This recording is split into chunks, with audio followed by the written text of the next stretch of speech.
Over in Dictionary Corner, it's legendary performance poet, Dr. Jon Cooper Clarke.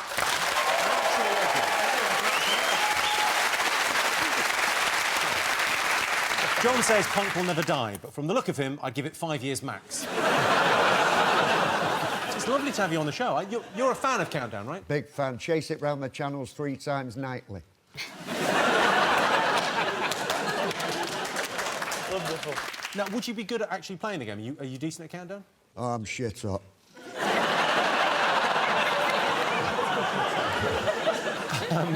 Now, Jon, your poems have been on the GCSE syllabus. How do you feel about that? It's very establishment. Well, obviously, I'm delighted that my poetry is being rammed down the reluctant throats of school children Finally, I'm in a position to make people unhappy, and there's nothing they can do about it. Have you got any poems for us? I have, Jimmy, yeah. Less is often more.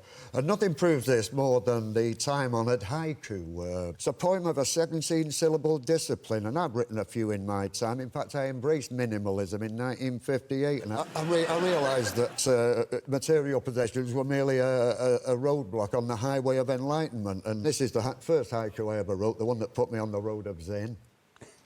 Haiku number 1. To freeze the moment in 17 syllables is very difficult.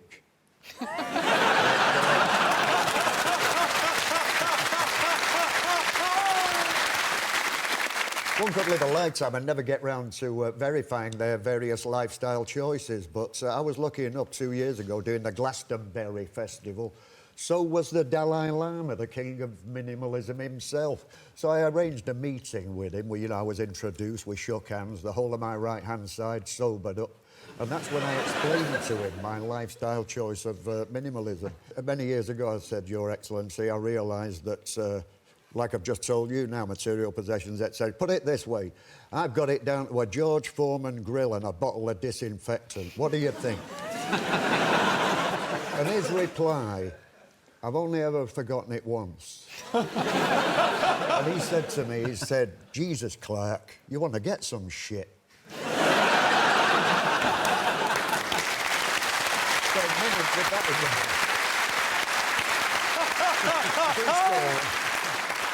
True story, you couldn't make it up, literally.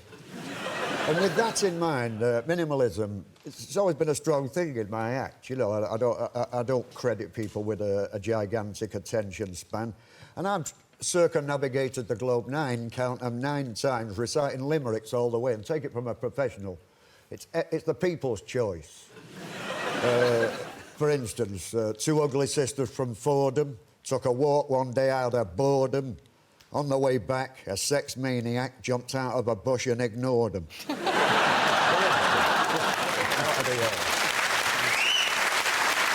proving my point. One more? Yeah, we've got time for one more. Sure.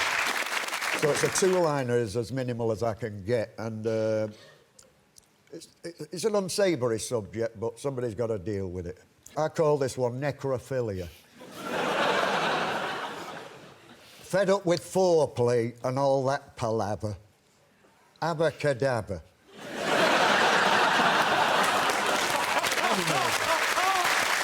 Jon Cooper Clarke, everyone. OK, before we go on, a chance for our teams to win some bonus points. In honour of Dr. Jon Cooper Clarke being here, I've asked all our players to write poems. Jon will, of course, be judging 5 points to the best poet among you. OK, Kevin, you're up first. Take it away. Yes, that poem. This is actually a tribute to Countdown. Oh, well, fabulous. That I penned on the train here. An ode to Countdown. Countdown is a telly show of letters, words and sums. Countdown is a telly show for the unemployed and full-time mums. Countdown is a telly show for eating crisps and smoking blow. So when that clock begins to tick and the only word that you have is dick, remember it's a bit of fun and you can try again on Channel 4+1.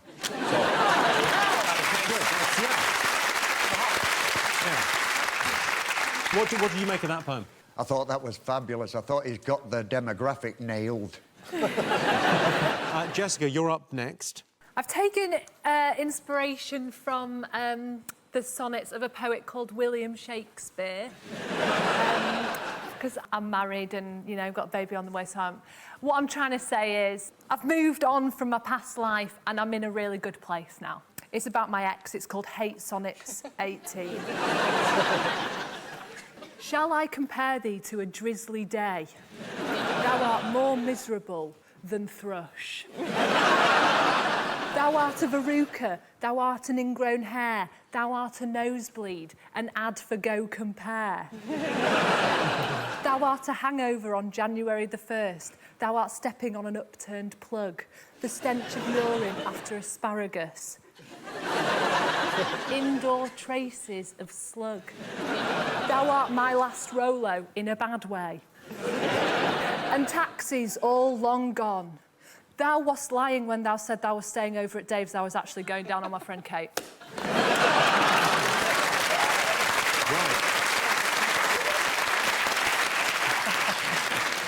A catalogue of cultivated hatreds. And a bit in my style, so I kind of feel validated by that poem, and that was terrific, Jessica. It was a bit of a homage, to be honest. Thanks a lot, who too? OK, up next, Jon Richardson, your poem. Well, you can't beat that, can you? Unless I try and perform as Jon Cooper Clarke. Well, yeah, give it a crack. I should have tried it out in private to see if it's offensive or not. Well, I don't think there's any better forum than on television for the first time. Let's just find out if he's going to punch me in the face. You should see my impression of a beagle in a cardigan. Musicians and actors, do they get on? I've heard they go shopping to keep the bond strong. A Western singer in Spa with a Western film star. I wonder, did Twain and Wayne avoid the rain on the train? But the best sight of all, and I think you'll agree, is Elton shoe shopping with his best friend Bradley. Who are they? Where are they? 3 words only. Jon Cooper Clarke's.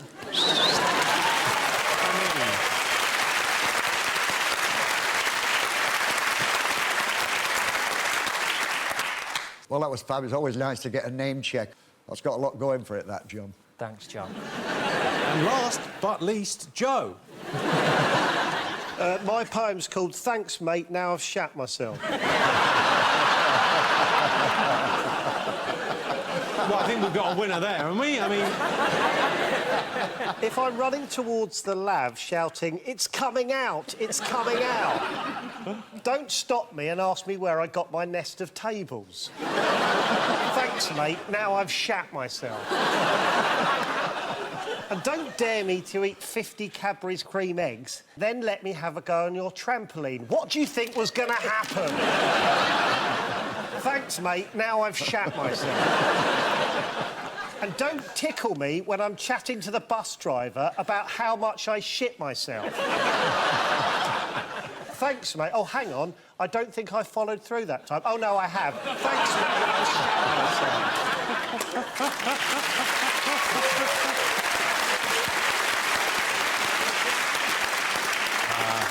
myself. What do you think? Well, never has a lack of intestinal fortitude been better expressed. Well done, Joe. Thanks, Jon. I mean, there's 5 points on the line here. Who's going to get them? I gotta go for the name check. Oh. Jon. 5 points to Jon Richardson. I arrived here this evening in the best kind of car known to man.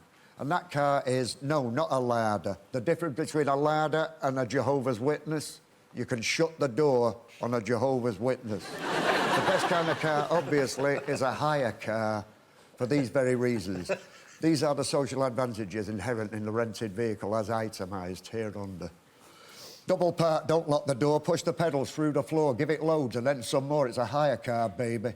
Grip the stick, grind the gears, watch that distance disappear, never be yours in 1,000 years. It's a hire car, baby. Hire car, why would anybody buy a car? Bang it, prang it, say ta-ta. It's a hire car, baby. Bad behaviour on the street, save yourself a couple of sheets, collision waiver, keep it sweet. Hire car, baby. Drive the anywhere, just like you don't care. Put it down the wear and tear. It's a hire car, baby. Hire car, hire car. Why hot wire a car? Whenever you require a car, hire a car, baby. Try not to kill yourself or injure anybody else. Don't forget to fasten your belts. Rent it, dent it, bang it, prang it, bump it, dump it, scorch it, torch it, crash and burn it, don't return it, lost deposit, let them earn it. Who cares? It's on the firm. It's a hire car, baby. Best time. This particular one is set in a mythical Oldham. Why mythical? It has to be that way because I've never been to Oldham. I'm from Manchester, so why would I... It's in the opposite direction to everywhere I wanted to go. Whenever the subject of Oldham comes up, it's usually on the news every so often. It's never good. So I figure it needs a little help in the public relations area. I'm sure Oldham is anxious to be seen as a modern go-ahead city. Probably got a town motto, reversing into the future together, something like that. It's not twinned with anywhere, but it's got a suicide pact with Gdansk. The news is never good. So I thought it needs a little of the old poetical, magical ooffle dust sprinkling over it to drag it kicking and screaming into the mid-20th century. Right? Trouble at Mal. Daily Bugle, front page news. A drunken posse on a booze cruise. Swear me in, I got nothing to lose. High five, low morale. Trouble trouble at Mal. I heard about it at the Taj Mahal. I nearly choked on me Tarkadal. I quizzed Chief Wiggum and he said, wow. Cuff 'em, boys. Trouble at the Mal. Tripe stand bloody fell over. Savour the level of drama in that one line.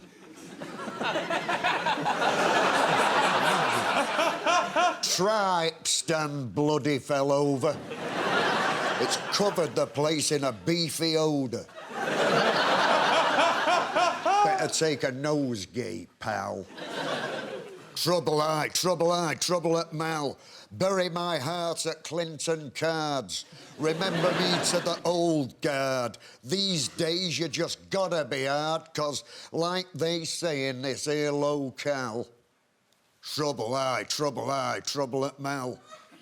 H&M is full of flunkies, and Tony and Guy couldn't give a monkeys. In the dying words of Gore Vidal, happen it's trouble. Aye, trouble at Mal.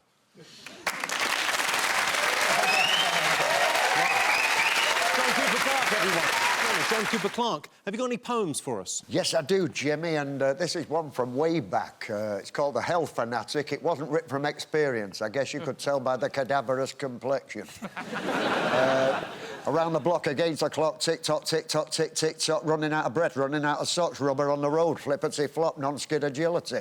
Chop-chop, no time to hang about. Work out, health fanatic, work out, crack of dawn, lifting weights, telltale heart reverberates, high in poly unsaturates, low in poly saturates, a Duke of Edinburgh's award awaits. It's a man's life, he's a health fanatic, so was his wife. A one-man war against decay, enjoys himself the hard way, allows himself a Mars a day. How old am I? What do I weigh? Punch mid-air, does it hurt? No way. Running on the spot, don't get too hot. He's a health fanatic, that's why not. Running in a traffic jam, taking in a lead, he gets hyperactivity, never goes to bed, deep down he wants to kick it in the head.